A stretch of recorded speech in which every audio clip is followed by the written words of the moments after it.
I am Kristi Carpenter, and I currently have 3 roles. I am the grad advisor, I am the clinic coordinator, and I also am a clinical supervisor. I attended Oklahoma State University in my undergrad and knew I wanted to work with children, knew I wanted to work with children with a disability. Initially thought maybe that meant I would be a teacher. It was really enticing to me to work one-on-one instead of in a whole classroom. So I took a career survey test and speech pathology was what popped up. So I looked more into it, and that's how that happened.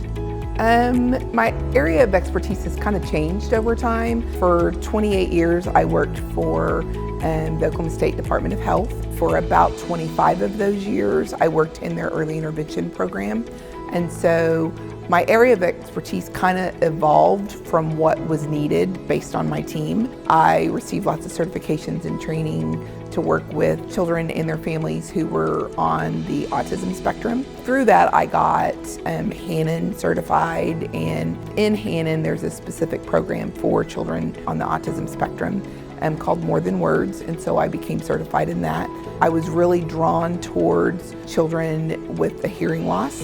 As our medical technology has improved and babies are being born and surviving much younger gestational ages, more are born with hearing loss. And so later in my career, after I'd been working about 20 years, I went and became auditory verbal certified.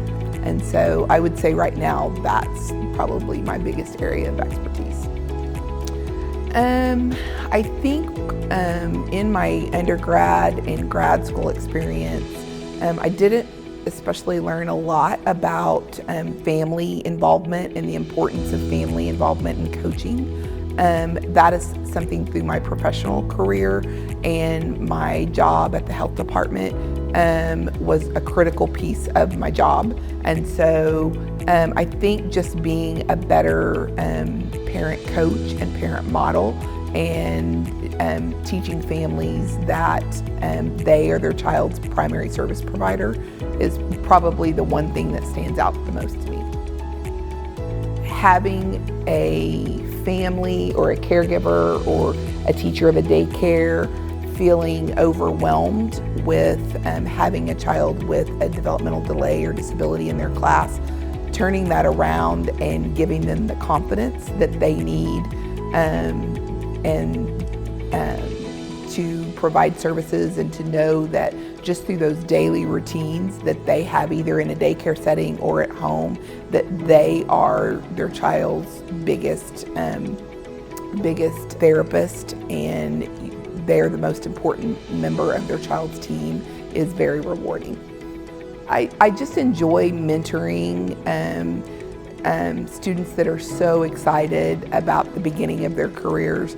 As I approach 30 plus years of doing this, I've known for probably 10 or 15 years that as I quit being a direct therapist, my goal was to transition somewhere over into the education setting, so that all the experiences and knowledge that I've learned and that I've gained from the families that I've served, that wouldn't just be lost by me retiring and stopping my practice, but that I could mentor and share that valuable experience to future SLPs.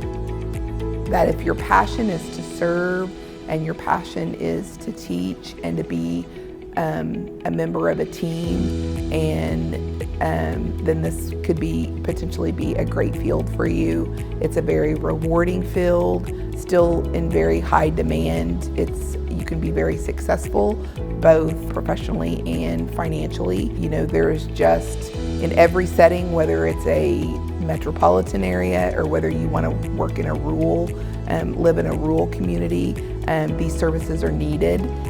I think to have a good career, you have to love what you do, and most of my friends that are SLPs all enjoy our work.